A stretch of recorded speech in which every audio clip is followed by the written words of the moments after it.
Olá pessoal, estamos dando continuidade às nossas aulas. Hoje vamos falar de biotecnologia e saúde, a aplicação da biotecnologia nessa importante área que são as vacinas. Vejam só o que está acontecendo no mundo com a pandemia, muito em partes devido à falta de uma vacina.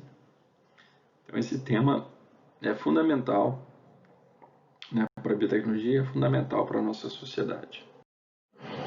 Bom, os objetivos da aula são fazer uma breve revisão sobre o sistema imune, muito breve mesmo, falar sobre o histórico, demonstrar a importância da vacinação, definir e explicar a vacinologia reversa, apresentar algumas aplicações dessa tecnologia e falar sobre o futuro da vacinologia. Bom, o escopo da aula está dividido então sistema imune, definição histórica e importância das vacinas, principais tipos de vacinas, o que é a vacinologia reversa, as aplicações dessa tecnologia e o futuro da vacinologia. Então, começando então com o sistema imune. Bom, a defesa do corpo contra os organismos infecciosos ela é feita através do nosso sistema imune. E ele é dividido em duas partes principais. Então, nós temos a imunidade inata, que é a primeira linha de defesa. É muito fácil de vocês entenderem quem que é essa linha. Então, por exemplo, a nossa pele, o baixo pH estomacal, a lisozima das nossas lágrimas, tudo isso fazem parte da nossa imunidade inata. São respostas imediatas e inespecíficas. Então, a pele é uma barreira para muitos tipos de micro-organismos, mas ela não é específica, ela é inespecífica. Ela reage de maneira semelhante aos antígenos. Não tem memória imunológica e pode reconhecer estruturas conservadas presentes em muitos micro-organismos, como, por exemplo, o LPS, das bactérias gram-negativas. Já a resposta imune adaptativa é a nossa segunda linha de defesa. Para ela funcionar, ela precisa de um tempo, de um aprendizado. Então, a gente fala que ela tem um período de latência, desde o primeiro contato com o patógeno até a formação dos anticorpos. Ela responde a uma ameaça de maneira individual e específica, e ela é mais eficaz depois de vários encontros repetidos com esse antígeno. E depois desses encontros, as células de memória persistem, o que permite uma resposta mais rápida e mais potente no caso de uma reinfecção. Então, se a gente fosse dividir o sistema imune, então nós temos então a resposta imune inata, que também tem seus componentes celulares e humorais, como células natural killers, os macrófagos e também proteínas do sistema complemento, a cascata de coagulação, tudo isso fazem parte da resposta inata. Já na resposta adaptativa, nós temos os linfócitos T citotóxicos e os linfócitos T auxiliares, assim como os linfócitos B, que produzem anticorpos. E nós temos, então, como mediadores, os anticorpos, que são proteínas, nós já falamos dele, e citosinas, que são mediadores químicos produzidos, então, por essas células que acabam, então, fazendo a comunicação entre as diferentes células do sistema imune. Então, quando a gente entra em contato com o patógeno, quando a gente é vacinado, então, geralmente, a gente é colocado em contato, nossas células elas vão processar então esse material do patógeno, pode ser uma porção da parede desse patógeno, pode ser uma proteína do patógeno presente na vacina, elas vão, os macrófagos vão fragmentar em pequenas partes chamadas epítopos, a gente já vai falar o que é um epítopo, e vão apresentar então para um linfócito T, que esse por sua vez vai fazer o reconhecimento, vai haver a proliferação desse linfócito T a partir do momento que ele reconhece esse antígeno, e também ele vai ativar as células B e células T. Então, basicamente, é isso que acontece. Bom, o epítopo, ele é uma pequena parte do antígeno. Então, se a gente pegar um vírus, embora o vírus seja muito pequeno, ele tem vários epítopos diferentes. A sua definição corresponde é uma pequena parte de uma proteína, 6 a 10 aminoácidos, formam um epítopo. Então, um vírus, uma bactéria, ele tem muitos epítopos, né? Então, o epítopo é uma porção que é reconhecida pelo anticorpo, certo? Bom, como é que o organismo reage a uma infecção? Então, se for um patógeno conhecido, ele vai neutralizar o patógeno através dos anticorpos, né? Vários anticorpos matando esse patógeno vai ativar um processo de opsonização que favorece, então, a fagocitose. Se for um vírus, os anticorpos se ligando, então, né, nas proteínas de ligação à célula, eles impedem, então, que o vírus consiga ligar à célula, então o vírus não consegue penetrar. Pode ter ativação do sistema complemento, a gente vai falar a seguir, né? A citotoxicidade mediada por células dependente de anticorpos e também a degranulação de mastócitos.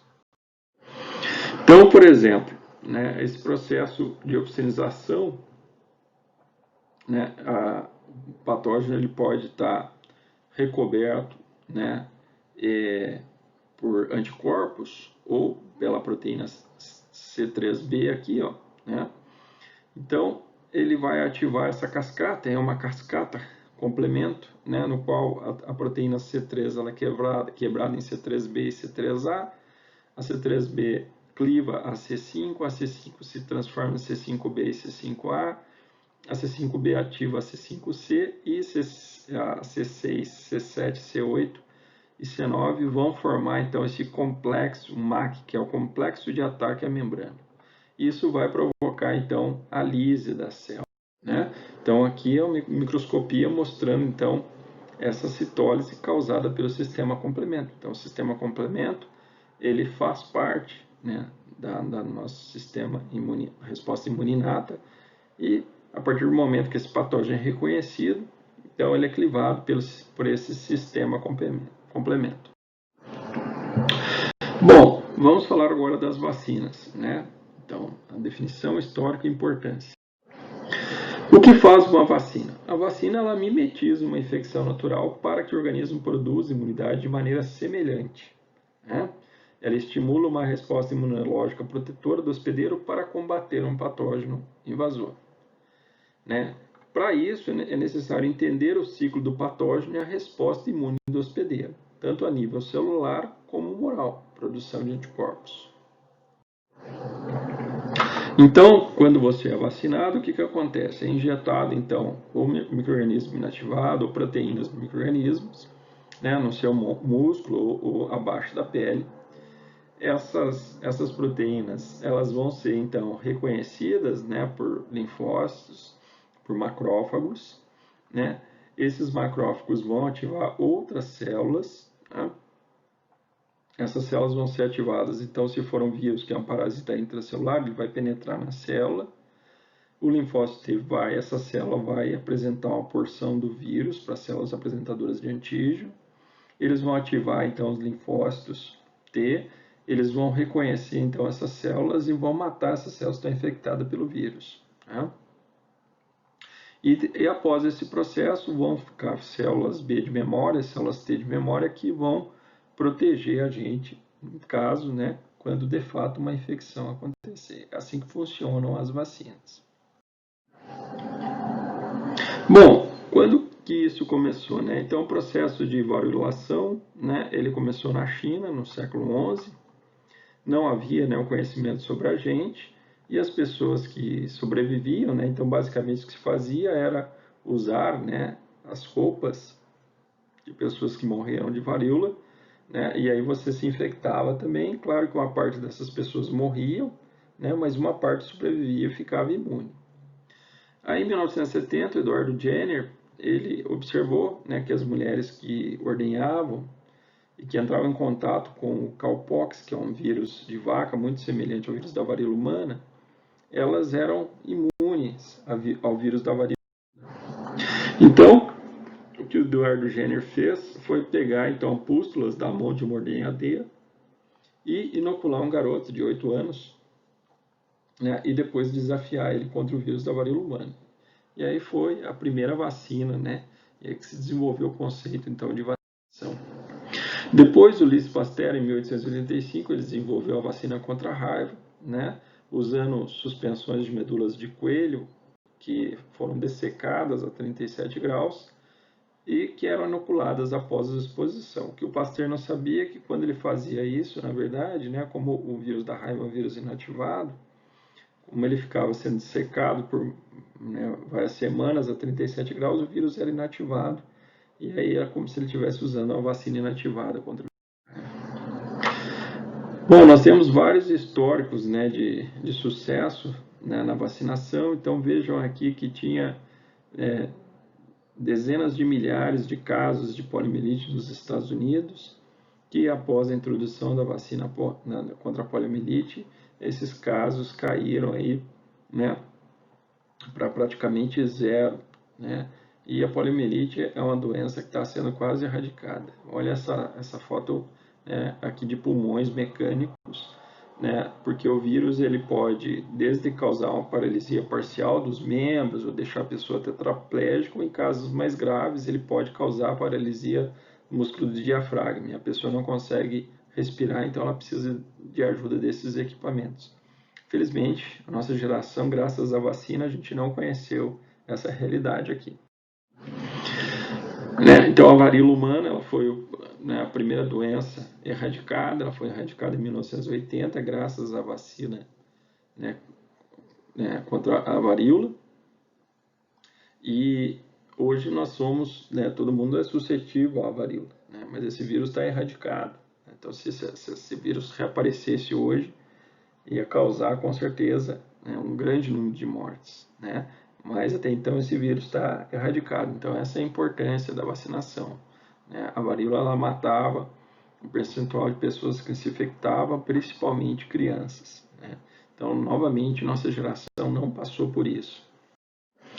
E várias outras doenças foram controladas, né, com casos aí diminuindo 99%, 100% com o uso, né, de vacinas, desde de difteria, né, pneumonia, hepatite, sarampo, cachumba, né, meningite, poliomielite, rubéola, tétano, etc.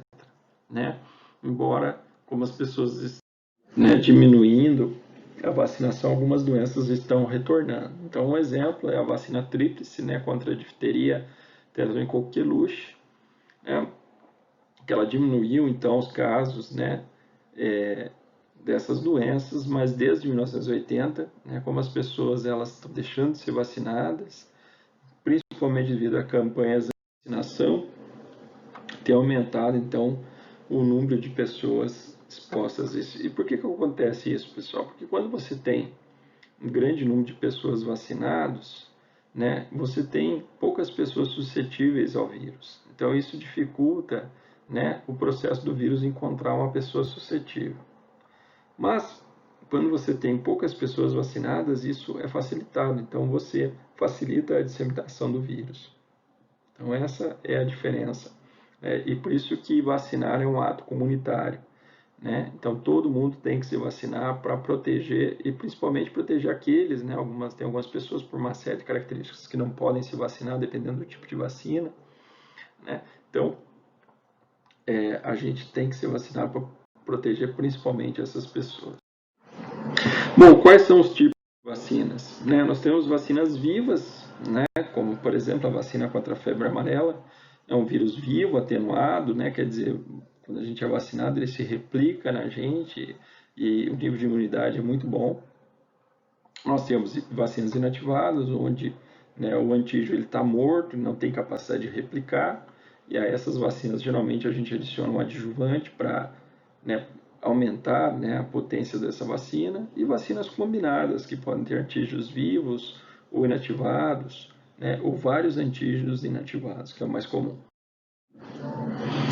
Bom, então um exemplo, por exemplo, é a vacina contra a hepatite B. Né? Essa é uma vacina, né, no qual é uma vacina de subunidade, qual o gene, né, da superfície, né, um antígeno de superfície, né, do vírus, ele é clonado, então, num plasmídio, que é multiplicado em leveduras, e aí esse gene, né, esse produto gênico, ele é purificado, e a vacina, então, é utilizada. É uma vacina super eficaz, super segura, né, que é recomendada, então, para pessoas, né, até 49 anos de idade. E a vacina contra o HPV, também uma vacina de imunidade. Na verdade, se pega, então, o gene L1, né, que produz a proteína do capsídeo, né, e ela forma, na verdade, capsídeos ocos, né, o que a gente chama de VLP, ou Virus-like Particles. Então, a gente pega esse gene, clona no plasmídio, injeta esse plasmídio de levedura, ela vai produzir essas partículas, a gente purifica essas partículas e introduz na vacina. É uma vacina super segura, também muito eficiente. Bom, como eu mencionei anteriormente, algumas vacinas elas precisam então de adjuvante, que é o componente que, quando adicionado na vacina, ele potencializa, né, a eficiência, a eficácia dessa vacina. Então veja que uma vacina só com antígeno e uma solução salina, e a vacina com o hidróxido de alumínio, que é um adjuvante bastante utilizado para, né, vacinas humanas. E para vacinas animais a gente pode usar óleo mineral, por exemplo, né, onde, né, o tempo, né, de duração desse antígeno no organismo, a resposta do organismo, ela é muito mais duradoura e um nível de anticorpo muito mais elevado em comparação com outros adjuvantes. Então essa é a função do adjuvante. Bom, nós temos desafios ainda no desenvolvimento de vacinas, sim, temos muitos desafios, né? HIV, malária, né, dado a resposta imune inadequada para uma infecção natural, ou devido à diversidade de micro-organismos, né, o vírus de influenza. Então vejam que todos os anos a gente tem que trocar a cepa, né, do vírus, porque a vacina, o vírus muta muito, então a gente não tem uma vacina, né, eficiente fixa. E a gente precisa conhecer mais sobre o patógeno e a resposta imune do hospedeiro para poder, né, produzir uma vacina que seja eficiente. Então, por isso que é importante muito estudo sobre esses patógenos. Então, aqui o exemplo do vírus influenza, por ele ser um vírus segmentado, né, e um vírus com genoma RNA, isso facilita, então, mutações no seu genoma, que, consequentemente, né, acabam afetando, então, as proteínas, sobretudo, né, glicoproteínas de superfície, que faz com que o vírus, então, ele escape do sistema, né? Além disso, em aves, que são os principais hospedeiros desse vírus, nós temos uma grande diversidade, né, de vírus com 16 tipos de aglutinina e 9 neuraminidades. Olha quantas combinações diferentes a gente pode ter. Enquanto em humanos a gente tem 3 tipos de aglutinina e 2 tipos de neuraminidades dos vírus que infectam humanos. Então é uma diversidade muito menor. Por isso que a gente está sempre em risco contra o vírus influenza. E a outra questão em relação ao vírus é que ele usa receptores específicos, né, conforme em aves, né, no qual os receptores de ácido ciálico e galactose, eles têm uma conformação alfa-2,3 em aves, em humanos alfa-2,6. Então isso faz com que a gente tenha uma dificuldade de se infectar diretamente com vírus de aves, não que isso não pode acontecer. Já o suíno, ele tem ambos os tipos de receptor, então ele pode se infectar com vírus de aves como os de humano. Então ele serve como uma panela de mistura, né? Por isso que o surto de influenza de 2009 foi chamado de gripe suína, dada essa origem. Então o vírus, quando ele penetra na célula, ele vai replicar, né? E ele vai produzir, né, então, componentes virais, vai replicar o genoma e vai montar novas partículas da célula. Nesse processo pode acontecer, então, mutações pontuais, que a gente chama de drift, né, que são deleções, inserções ou substituições de nucleotídeos, e pode acontecer, né, recombinações, geralmente aí 2 vírus diferentes infectam, né, a mesma célula ao mesmo tempo e dá origem, então, a novas cepas virais, no qual a gente não tem, então, imunidade prévia, e isso causa as pandemias. Geralmente isso acontece a cada 10 a 15 anos, né? Então, olha lá, pessoal, a última foi em 2009, quase na hora novamente, né? Então, um exemplo foi esse surto pandêmico H1N1, né? O vírus, né, esse vírus pandêmico, ele foi fruto de rearranjos triplos que ocorreram, né, em diferentes momentos, de vírus que circulavam em aves e foram transmitidos para suínos, né, segmentos que antes estavam em aves passaram para humanos e depois suínos em diferentes momentos, né? E isso deu então um rearranjo triplo e depois houve esse vírus, um rearranjo triplo, ele ainda, né, sofreu um novo rearranjo, né, quando um suíno, possivelmente isso aconteceu no México, não dá para saber exatamente, né, com esse tipo de rearranjo triplo, né, ele ocorreu mais um fenômeno, né, mais um shift antigênico aqui com, né, cepas que infectavam, né, o suíno da Eurásia. Isso deu origem ao H1N1 pandêmico, né? Então a gente está sempre suscetível a esse tipo, né, de novos vírus que acabam escapando então, né, da vacina porque são cepas diferentes. Bom, mas e a vacinologia no século XXI? Né? O que nós temos agora? Nós temos uma grande quantidade de genomas dos patógenos disponíveis no banco de dados, né? E o desafio é usar então esse conhecimento que está lá para desenvolver vacinas, né? Então, se a gente for olhar para o histórico da vacina, começou lá com o processo de variolação, depois a primeira vacina contra a varíola humana, depois tivemos vacinas atenuadas, vacinas inativadas, vacinas de toxoide, vacinas combinadas, depois tivemos o cultivo in vitro, né, que culminou com a vacina contra a poliomielite, né, vacinas de polissacarídeos, vacinas glicoconjugadas, as primeiras vacinas recombinantes já contra o vírus da hepatite B em 1981, a primeira vacina terapêutica contra o câncer de próstata em 2010 e a tecnologia de vacinologia reversa em 2013, que é o tópico. Então, o que é essa vacinologia reversa? É uma moderna tecnologia aplicada na produção de vacinas, né? Após então o sequenciamento do genoma de um agente patogênico, se identifica os genes que codificam proteínas, se avalia sua capacidade teórica de produzir resposta imune. Esses genes são então selecionados, expressos e as proteínas utilizadas para imunizar camundongos. E se avalia então a imunogenicidade e a proteção, né? Então, em vez de partir de um organismo vivo para identificar as proteínas com maior potencial imunogênico, o novo método faz uso de ferramentas de bioinformática para descobrir quais são os antígenos protetivos, ou seja, aqueles que vão gerar anticorpos, com o objetivo de estimular diretamente essa produção. Daí a nomenclatura reversa. Então, comparando as vacinas tradicionais com a vacinologia reversa. Então, nas vacinas tradicionais, a gente tem que ir lá pegar o agente, cultivar o agente, modificar esse agente patogênico, né, se ele, né, diminuir suas características de virulência, fragmentar o vírus ou bactéria e purificar o antígeno, testar cada antígeno purificado, e isso demora 5 a 15 anos. Na vacinologia reversa, né, você parte da sequência do genoma, você trabalha no computador determinando quem são os antígenos, então, que têm capacidade de produzir resposta imune. Você avalia essa capacidade de induzir imunidade in vitro e depois, né, em vivo, em camundongos, e seleciona os melhores candidatos.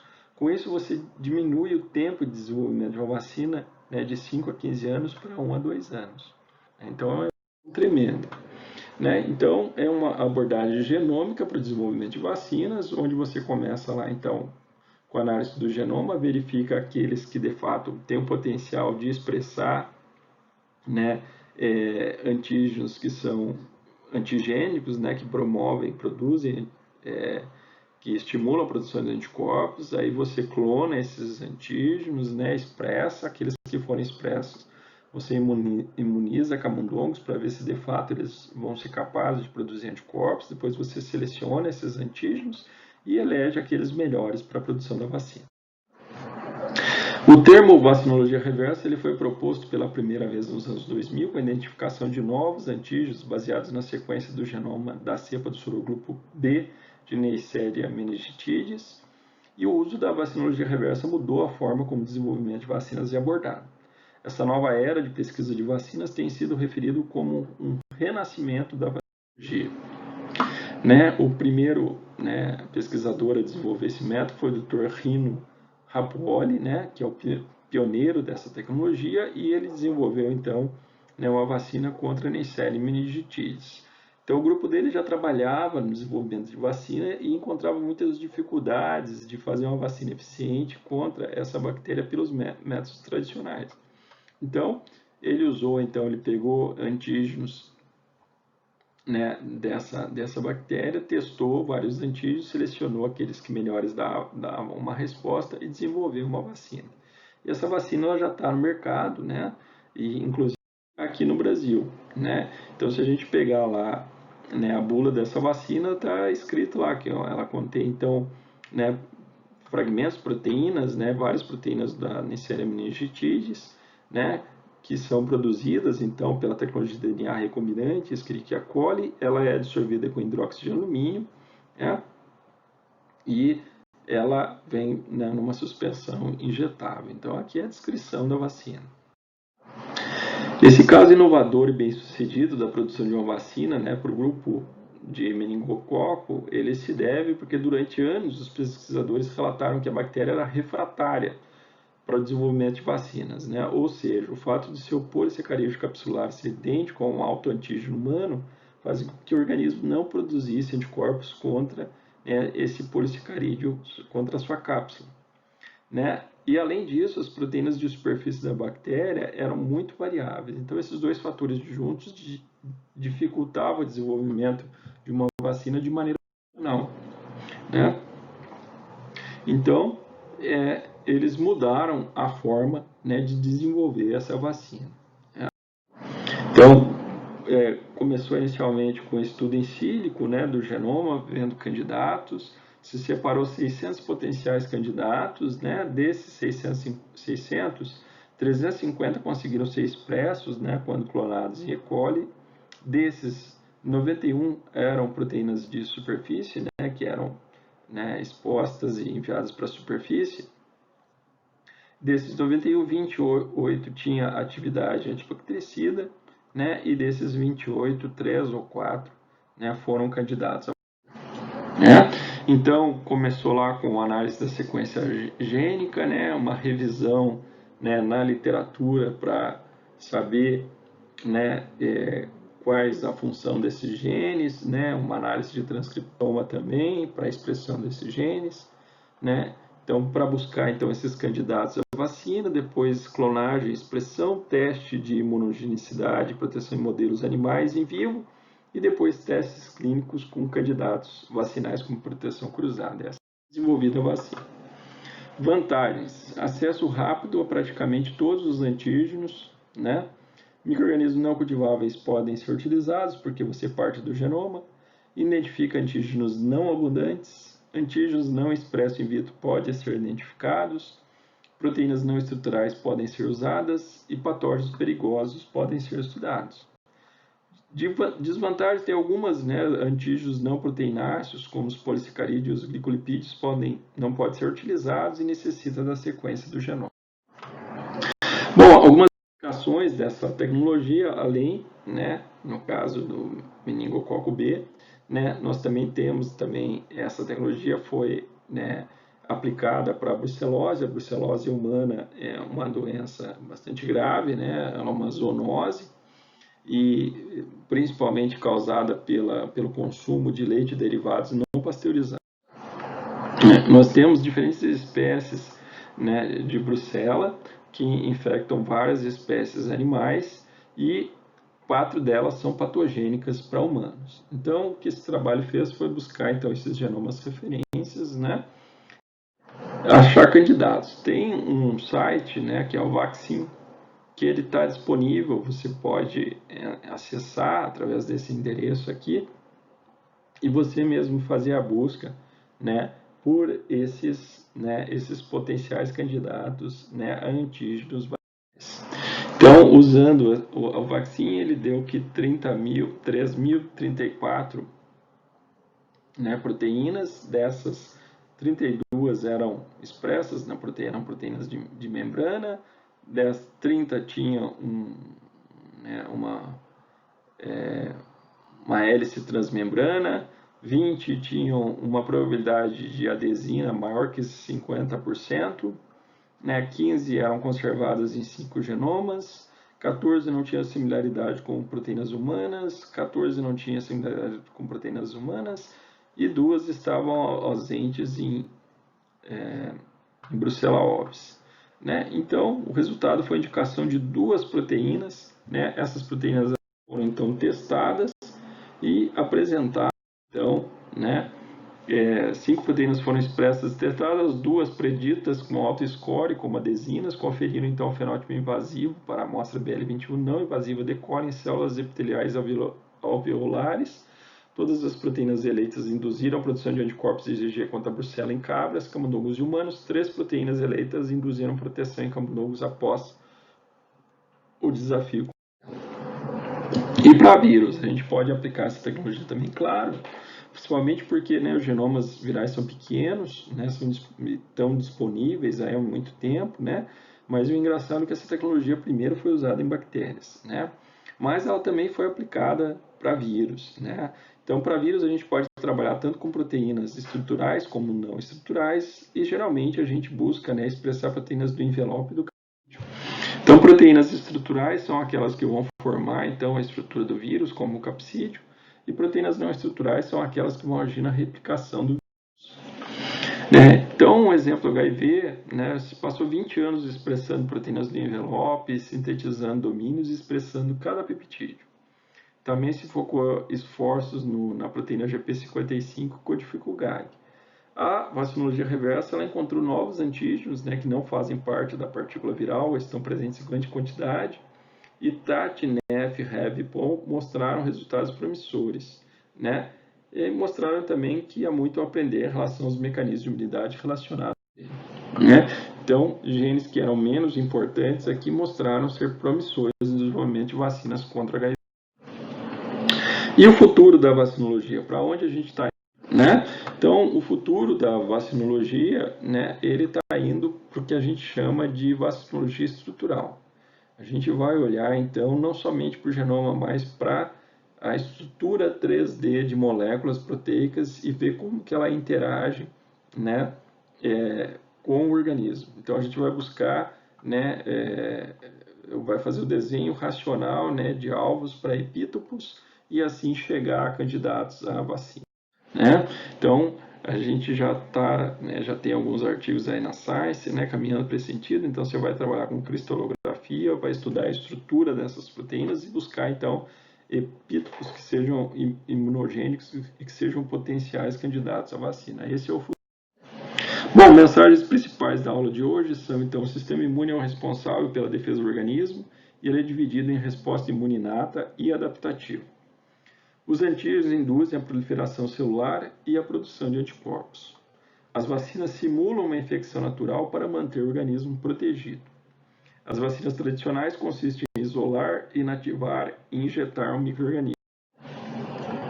A vacinologia reversa inicia em sílico o mapeamento do genoma para rastrear potenciais antígenos. Estes são expressos em Escherichia coli inoculados em camundongo.